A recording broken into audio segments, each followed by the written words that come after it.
Picture this. It's the year 1092. You're Nizam al-Mulk, the most powerful vizier in the Seljuk Empire, second only to the Sultan, beloved by scholars, feared by rivals. For decades, you've built one of history's great empires. Your fortress is guarded by hundreds of elite soldiers, iron gates, stone walls. You feel untouchable. Dinner arrives. The same cook who served faithfully for 3 years bows and presents your evening meal. As you reach for the bread, he draws a curved dagger from his robe. One motion, swift as a whisper, your throat opens, and your empire begins to unravel before your eyes. Within seconds, the world's most secure man becomes another corpse in the power struggle of empires. Now shift to 2011, Abbottabad, Pakistan. You are Osama bin Laden. For 10 years, the world's most advanced military machine has hunted you.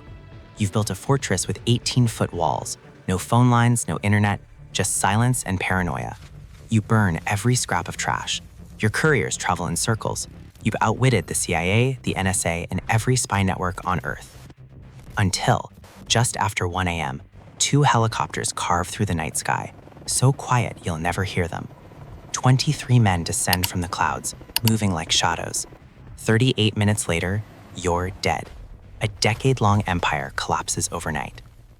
2 assassinations, 900 years apart. Same mission, kill the king. What can these moments, one in medieval Persia, one in modern Pakistan, tell us about fear, power, and precision? Let's find out. Part 1, the Hashshashin. Fear was their army. Imagine winds sweeping past a hidden fortress high in the Alborz Mountains of Persia. The year is 1090. The Middle East is carved into warring dominions, Seljuks, Fatimids, Crusaders, all armed with mighty legions, cavalry, siege engines, and banners waving over vast campaigns. But one man sees a different path to power. Meet Hassan-i Sabbah, the so-called Old Man of the Mountain. In an age when authority came from killing thousands on a battlefield, he perfected domination through a single surgical death. Hassan was no warlord with armies of steel. He was a strategist with patience measured in decades. When he captured the mountain fortress of Alamut in 1090, he secured more than a stronghold. He built a doctrine. From this eagle's nest, his small band of fanatics would terrify empires. The doctrine of the fedayeen. Hassan's followers called themselves fedayeen, those willing to die for their faith. Outsiders sneered and called them Hashshashin, likely twisting the word hashish, implying they were drug-addled zealots. The truth was stranger and more brilliant. They weren't addicts, they were true believers. While the Crusaders clashed with Muslim empires in bloody battles, the Hashshashin waged a completely different war. They didn't need cavalry, they didn't need siege towers. A single dagger guided by the right hand at the right moment could achieve what thousands of soldiers could not. Step 1. The long game. Intelligence above all. Every strike began with infiltration. Fedayeen were chameleons. One might serve as a sultan's personal falconer for years, learning habits, schedules, and loyalties. Another might pose as a scholar or scribe, quietly mapping palace corridors. Some spent decades acting their part, sending coded reports back to Alamut. Their motto could have been, "Patience conquers kingdoms." When the time came, they were already inside the walls. Step 2. Choosing the perfect target. Hashshashin assassinations were never random. They sought only the most powerful, viziers, sultans, generals, and kings, figures whose deaths would send shockwaves through nations. To them, killing one man could shift the fate of thousands. By eliminating the head, the body of an empire would falter in confusion and fear. Step 3. Fear as strategy. Unlike conventional assassins, they didn't hide in shadows. The Hashshashin preferred spectacle. Their killings often unfolded in daylight, in public squares, or surrounded by bodyguards. That was the point. Theater. Fear was the weapon. The assassin would strike, proclaiming, "I am from Alamut," before surrendering to certain death. The message spread faster than any messenger. No one, not even the mightiest, is safe. The masterpieces. The assassination of Nizam al-Mulk in 1092 remains their most famous feat. His killer, a cook turned infiltrator, acted with total calm, using access and timing rather than brute force. Within months, Nizam's successor was also dead, plunging the Seljuk Empire into chaos from which it never fully recovered. A century later, they struck again at the heart of Crusader power. In 1192, Conrad of Montferrat, the newly crowned king of Jerusalem, was approached by two men posing as monks seeking conversion. As Conrad read their letter, the men seized him, stabbing him repeatedly with poisoned daggers. Within minutes, one of Christianity's most important rulers lay dead. These acts weren't just murders, they were messages. Kings and caliphs began sleeping with daggers under their pillows. Paranoia reshaped politics. No army on earth could inspire that kind of control through terror alone.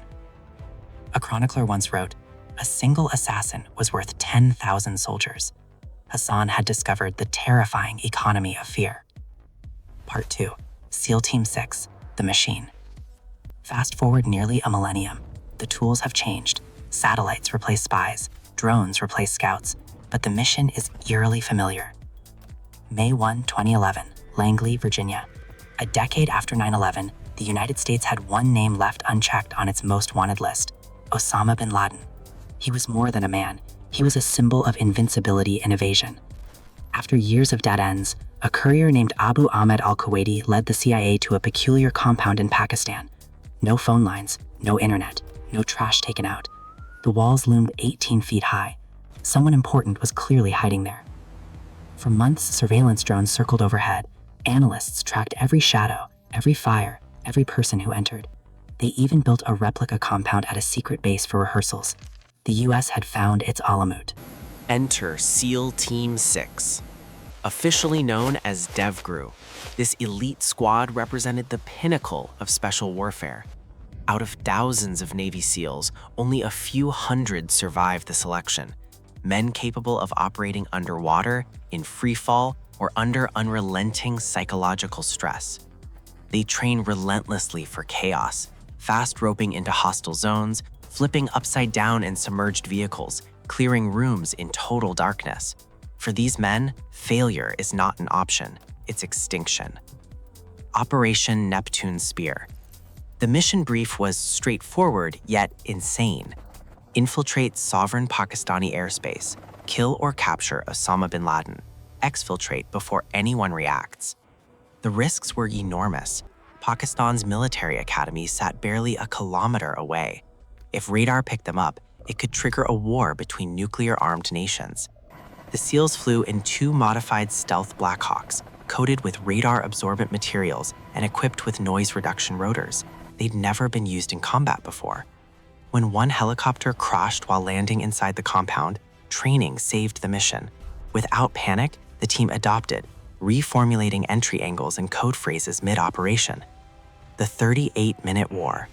The assault was silent, surgical, and lethal. Teams split to clear each floor. On the ground level, bin Laden's career was neutralized. A few minutes later, one of bin Laden's sons confronted the operators, a fatal mistake. Reaching the top floor, SEALs found bin Laden himself, peering out of his bedroom doorway. For a second, the world's most wanted man hesitated. A flash of movement, a double tap from suppressed MP7s, and it was over. 20 minutes later, they'd gathered hard drives, documents, USBs, the modern equivalent of Alamut's coded scrolls. The men vanished into the night, one helicopter destroyed to protect classified technology, and by dawn, the president announced to the world, justice has been done. No American casualties. 40 minutes of total dominance. 1,000 years of assassination evolution realized in one operation. Part 3, the ultimate showdown. Let's score this across 5 categories, because every great duel needs rules. 1. Intelligence. Hashshashin relied entirely on human intelligence, spies who built identities over years, embedding in courts and palaces with flawless precision. They mastered patience as espionage. SEAL Team 6 harnessed a global surveillance network, drones, satellites, signal intercepts, biometrics, and informants. They saw in real time what emperors once learned by rumor. Winner, SEAL Team 6, technology outpaces patience. 2. Infiltration. Hashshashin disguised themselves as servants, monks, or advisors. Their infiltration took years of intimate acting. SEALs entered undetected using billion-dollar stealth craft, executing synchronized insertions beneath radar. Winner, a tie in spirit. Hashshashin for commitment, SEALs for execution. 3. Execution. Hashshashin, close quarter, 1 dagger, 1 heartbeat. Every miss meant death. They often sacrificed themselves knowing there would be no escape. SEALs, multi-layer redundancy, suppressed weapons, night vision, comms, medics, extraction plans. Death delivered remotely but precisely. Winner, SEAL Team 6. Efficiency conquers martyrdom. 4. Escape. Hashshashin. Death was the plan. Martyrdom sealed the message. SEALs. Extraction was an art form. Backup helicopters, medical contingencies, debriefings before dawn. Winner, SEAL Team 6. By definition of survival. 5. Strategic impact. Hashshashin. Transformed politics by instilling paranoia at the highest levels of power. They showed that psychology outpaces manpower. SEAL Team 6, 1,000 years later, ended al-Qaeda's central command, reshaped counterterrorism policy, and proved that global reach can be absolute. Winner, draw. One reshaped ancient empires through fear, the other redefined modern warfare through precision. The final verdict. If both faced off in direct combat, the outcome isn't even close. Hashshashin would barely glimpse the targeting laser on his chest before meeting oblivion. Night vision owns the shadows that once protected medieval assassins. Stealth rotors and data feeds make infiltration almost mechanical. On a battlefield, SEAL Team 6 wins every time. But history doesn't hinge on weapons, it hinges on ideas. Hassan-i Sabbah created more than a sect. He created a blueprint for asymmetrical warfare. By proving that one person, properly placed, could unravel a dynasty, he wrote the first doctrine of psychological terror. His assassins mastered fear as politics. SEAL Team 6, 1,000 years later, mastered precision as policy. The tools changed, but the principle remained. When you kill the right man, you can bend the course of nations. So who truly wins? SEAL Team 6 masters the modern battlefield, but the Hashshashin invented the concept of the modern assassin. Without their legacy, there is no intelligence agency, no special operations ethos, no understanding that toppling a symbol can topple an empire. In the end, Hassan's shadow stretches even into the digital age. He is the whisper behind every targeted strike and covert mission. Killing the king has always been more than removing a body. It's about breaking the myth of invincibility. Both the Cook in 1092 and the SEAL in 2011 delivered the same message. No one is untouchable. What do you think? Could a Hashshashin ever survive the SEAL selection course, or would he fold under Bud's Hell Week before even reaching the mountains of Alamut?